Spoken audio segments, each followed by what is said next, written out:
Bien, vamos a dar comienzo a la última práctica del taller, que es emparrillados.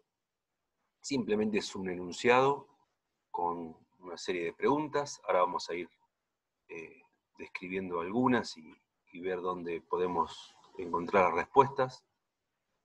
Lo siguiente que se puede llegar a tomar sería postezado, pero no hay una práctica definida, simplemente va a ser lo que veamos en la clase del 8 de septiembre con el ingeniero Maidana o la última clase del 15. Bien, vamos a comenzar entonces con esta práctica. La primera pregunta sencilla, lo han visto con el ingeniero de la Loye, las razones por las cuales uno utiliza un emparrillado, en cuanto a qué es lo que uno quiere del proyecto estructural, ya sea cubrir grandes luces, tener pocas deformaciones. Bueno, ellos ya lo pueden contestar con respecto a lo que vieron en la clase o está en el apunte. Recuerden que el apunte que tenemos, más allá de la clase que tienen grabada, es del emparrillado. Bien. Después tenemos la segunda, ¿qué efectos se producen en los emparrillados llamado reacción mutua? ¿Dónde lo pueden encontrar? No le voy a estar contestando las preguntas, simplemente ubicándoslo donde pueden encontrar las respuestas. Simplemente está acá, con respecto a la reacción mutua. Esto es básicamente algo muy sencillo, que sería un emparrillado de 2 vigas, donde está claro que, como ya le habían explicado, una carga se tiene que repartir, si solamente tengo 2 vigas que se cruzan, un cuarto, una carga P, un cuarto a cada lado. Pero lo que pasa acá entre una viga y otra es que una viga se apoya en la otra y viceversa. Y eso es lo que hace el efecto de reacción mutua, que no sea que una viga está simplemente apoyada en 2 extremos. Es como que la viga esta que está en la dirección horizontal se apoya en la que está en vertical, y a su vez la vertical se apoya en la que está en forma horizontal. Y así sucesivamente. Y lo que estaba acá explicado, para recordarles en el apunte, que está claro que si es cuadrada, un cuarto va a cada lugar, pero cuando nos vamos yendo del cuadrado, si no vamos a un rectángulo, fíjense que no es tan así, que va un cuarto a cada lado, y por qué no, aunque sean las vigas de la misma sección, por la rigidez, y más allá de la rigidez también, por la curvatura. Esto no es más el emparrillado que una interpretación de la discretización de las losas. Si yo tengo infinitas vigas una al lado de la otra, en un sentido y en otro, tendré una losa. Un emparrillado es una discretización de una losa.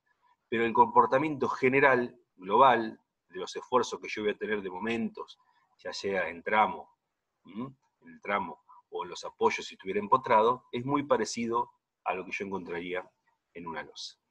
Acá está el tema de que se contestaría ahí a qué se llama reacción mutua. Bien, lo mismo que la pregunta 3. ¿Por qué grafíquelo? Bueno, se contesta leyendo esa parte. Dice, ¿es conveniente la 4 plantear un emparrillado de nervios ortogonales y normales a los apoyos en una planta excesivamente alargada? ¿Por qué? ¿Cuándo conviene plantear un emparrillado con nervios ortogonales y normales a los apoyos en una planta excesivamente alargada? Lo mismo.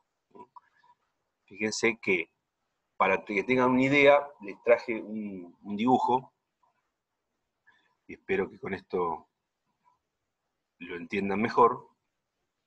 Vamos acá. Esto es una losa casetonada. ¿Por qué no es un emparrillado? Porque en un emparrillado, en teoría, yo no tendría que distinguir entre una familia de nervios y de otras. ¿Qué quiere decir? Que no hay una categoría de nervios principal y secundaria. O yo tendría que estar logrando eso. Lo ideal, un emparrillado bien proyectado y bien calculado, un nervio en un sentido o en el otro, no habría distinción, o no podríamos decir cuál es el principal y cuál es el secundario. En este caso, que les voy a mostrar, es para, digamos, por el absurdo de mostrar que esto que le estoy mostrando ahora, esta imagen, es una losa casetonada y no un emparrillado. ¿Por qué? Porque hay una familia de nervios que es principal, que son estas acá que están horizontales, y estas que van hacia el fondo de la imagen, sería la secundaria. ¿Por qué? Porque en planta esta losa, que repito, es una losa casetonada, no es un emparrillado de vigas, tiene 10 de ancho por casi 40, son en realidad 38 metros de largo. Vamos a verla. Por eso que de hecho la armadura acá es mucho más grande que esta, y por eso está abajo la horizontal acá, porque esta es la armadura principal, y respecto de esta de la longitudinal. Estos casetones tienen 50 por 50 por 25. La losa va a tener, 50 por 50 por 20. Y 7 centímetros y medio que va a recubrir el hormigón por encima del casetón, que este es de telgopor, obviamente. Con lo cual, los 20 del telgopor, más los 7,5, esta losa casetonada va a tener 27 centímetros y medio de altura total. Con lo cual, cada nervio, que acá tiene 12 por 27,5. 10 metros de luz por 35. Muy parecido a lo que es lo que vieron en los emparrillados. También hay que macizar la zona de apoyo. Esto es válido para todos. Siempre en la zona de apoyos hay que macizar, hay que poner armadura superior. ¿Por qué? Porque trata de empotrarse, y es conveniente que esté algo empotrado en los laterales, en este caso tabiques. Acá tengo una vista superior, les recuerdo, tiene 10 metros así, y en el otro sentido longitudinal tiene 35, 38 metros de largo. Este edificio está en 2, ahí 56 y 57, que es la losa de cocheras. Y el resultado es esto. El resultado es esto. Tengo unos nervios así, horizontales de 10 metros, recuerden que esto más o menos tenía 12 por 27, y no es un emparrillado porque acá sí yo puedo decir que hay un nervio que es el principal, que es el más corto, obviamente, y un secundario, que es el más largo. ¿Y dónde lo veo eso también? Que estaba en el apunte, con los esfuerzos que aparecían acá. Entonces, si yo hubiera querido resolver esa planta que, supongamos, tengamos 10 metros así y 35 así, si yo hubiera hecho un emparrillado, tenía que haberlo hecho en forma oblicua, porque en forma oblicua, yo acá no puedo decir, salvo obviamente estos nervios que por las razones constructivas son más cortos, la mayoría de los nervios, este en un sentido o este en otro, no tiene mayor preponderancia uno con otro, o sea, no hay un principal ni un secundario. En cambio, esta imagen de acá abajo es muy parecida a lo que hicimos ahí en esa obra, con lo cual esto no es un emparrillado. ¿Por qué? Porque los nervios cortos son los principales y los largos son los secundarios. Y también se manifiesta en los esfuerzos. Fíjense, por eso tenía más armadura el corto que el largo. Bueno, creo que con esto ya estaría más o menos resuelto la pregunta 4. Lo mismo se responde a la pregunta 5, cuándo es conveniente usar los nervios diagonales a los bordes. O sea, si yo tengo la planta cuadrada, puedo usar los nervios normales, y si ya la planta se empieza a alargar, hay que usar los nervios en forma diagonal. Ahora, en forma diagonal, la dificultad obviamente es el casetón que tengo acá. Vamos a la imagen. Si yo esto lo tuviera que haber hecho en forma diagonal, yo este casetón ya voy a tener que estar cortándolo, me van a quedar un triángulo, otras figuras, ¿no? Y en este caso, que es ortogonal, repito, esto no es un emparrillado, esto es una losa casetonada. Los casetones ya no son tan simples como esto. Cuando los nervios son ortogonales, porque yo quiero hacer un emparrillado y no una losa casetonada, ya se me complica el tema del macizamiento y de los casetones en los bordes. Esa es la mayor dificultad, ¿no? Desde el punto de vista estructural, ¿cuál sería la disposición de nervio más adecuada para una planta circular? También, bueno, eso lo encuentran acá en el apunte, creo que estaba por acá, a ver. Sí, estaba por acá, siguiendo el diagrama de momento, o sea que para una planta circular tiene que haber nervios radiales, ¿no? Los rayos, como los rayos de una bicicleta, y los que serían los nervios circulares, que serían perpendiculares siempre al radial. Con lo cual esa sería la mejor opción. Otra vez, hacer un casetón, que sería un sector de un círculo, también complicado, ¿no? No es lo mismo hacer un casetón cuadrado que hacer un casetón con esta forma, que sería con bordes curvos y dos lados rectos. También ahí tiene otra dificultad en plantas circulares. Está bien, esto es lo ideal, pero también está complicado en cuanto al punto de vista constructivo, ¿no?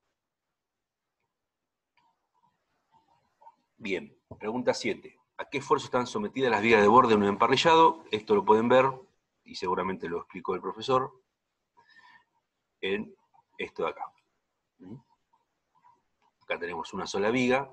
Fíjense que los bordes, la viga de borde transmite una cierta torsión o se quiere empotrar en el borde. Yo acá dijimos que teníamos un tabique. Si acá hubiera una viga, esta armadura superior me quiere, la tengo porque en realidad hay un momento de empotramiento, pero este momento de empotramiento para el nervio o para la losa casetonada o para el emparrillado se transmite en un esfuerzo de torsión para este elemento, que en el tabique sería una flexión, no habría mayor problema, pero si tengo una viga es una torsión, que está acá. Esto es lo que pasa cuando qué esfuerzo está sometida a las vigas de borde de un emparrillado. O sea que tengo que tener en cuenta ese efecto. Después dice, ¿cuál es la diferencia de funcionamiento entre un sistema estructural compuesto por vigas principal y secundaria y un emparrillado de vigas? Bueno, esto es más o menos lo que estuvimos hablando. Cuando es principal y secundaria, como este ejemplo que les di, fíjense que los nervios cortos obviamente trabajan toda flexión y casi el largo se entera muy poco. Con lo cual también estaría aproximadamente contestada o ver dónde está esa respuesta. Dice, ¿puede un emparrillado de vigas someterse a cargas concentradas de regular valor? Si la respuesta es negativa, ¿de por qué? Y si es afirmativa, también conteste qué puntos debe aplicársela. Un emparrillado de vigas someterse a cargas concentradas de regular valor. En realidad lo que dice es, ¿qué pasa? También está acá en el apunte. ¿Qué pasa si yo tengo una carga importante, concentrada, en el emparrillado? Porque como nosotros hemos calculado una losa o una losa casetonada o un emparrillado, siempre la carga es distribuida lo más uniformemente posible. ¿Puede absorber una carga concentrada? Sí, la puede absorber porque trata de distribuirla, pero desde el punto de vista del cálculo uno tendría que hacer una verificación de ese nervio, si tengo más o menos, lo que fuere, ¿no? Si hay algún punto en particular, hay una carga concentrada, puede ser un equipo de aire acondicionado o un grupo electrógeno pesado o cae en la P de una columna por esas casualidades, eso habría que hacer una verificación particular. Con lo cual, digamos, y para resumir, una losa casetonada, o en este caso un emparrillado, se calcula para que todas estas cargas que están por encima de la unión entre nervios, serían en todas uniformes, o sea, en todos lados iguales. Bien. La 10. ¿Puede en la sustentación de un emparrillado prescindirse de las vigas de borde? Si no, diga por qué, y si es afirmativa la respuesta, explique la tipología estructural resultante. Esto es para los casos que tenemos voladizos. Voladizos o no tenemos un borde libre, ¿no? Puede ser una losa de un porche o un emparrillado con algún borde libre. También eso está acá en el apunte, que tenemos, creo que por acá abajo estaba, sí, acá. También, siguiendo los diagramas de esfuerzo, cuando tenemos borde libre, que es la mejor forma de tomar para un emparrillado. Acá tenemos los distintos casos. Esta es la respuesta. Está ahí, en el apunte. Bueno. Y estamos por la 11.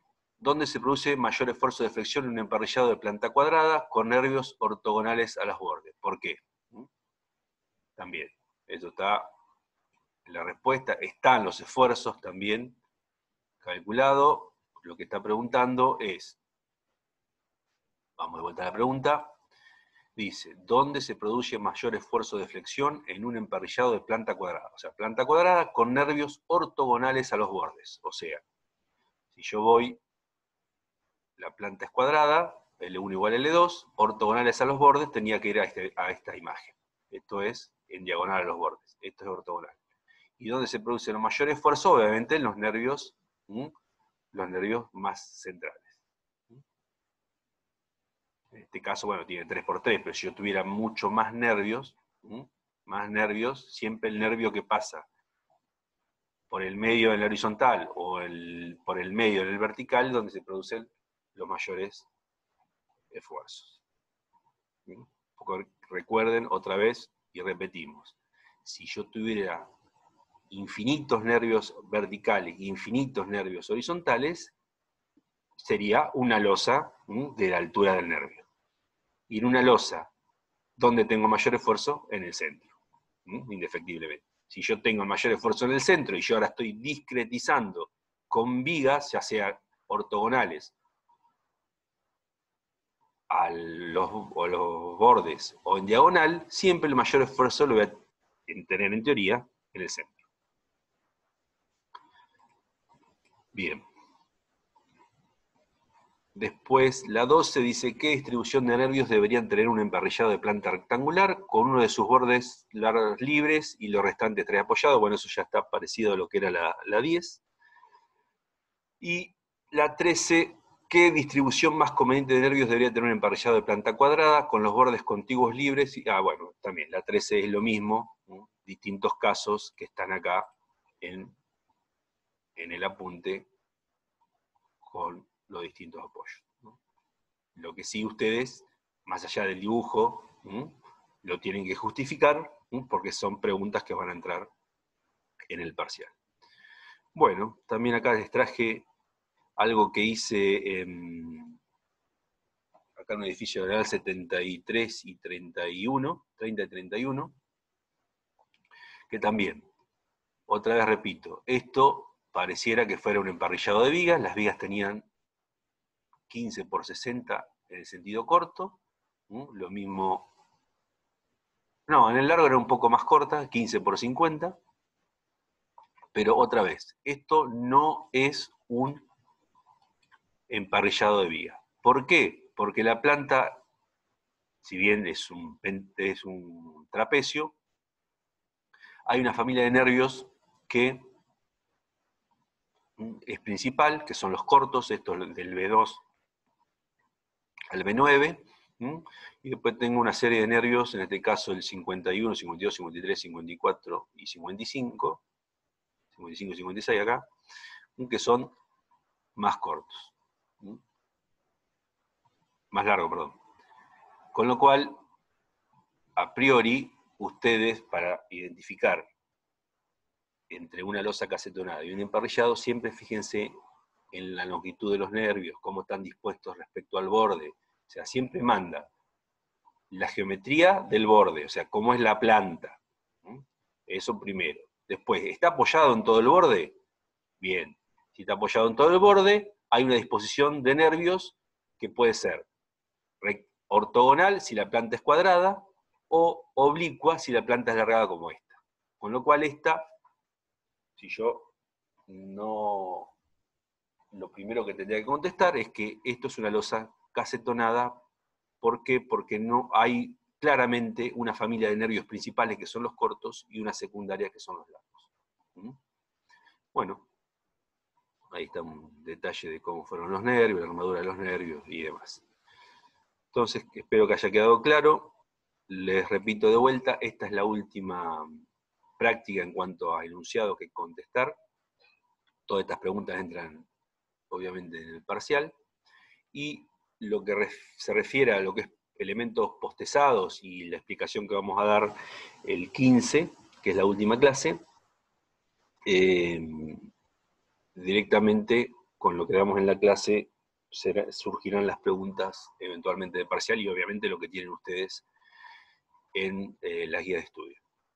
Bueno, espero verlos el 15, así la última clase, y ver cuándo nos reencontramos.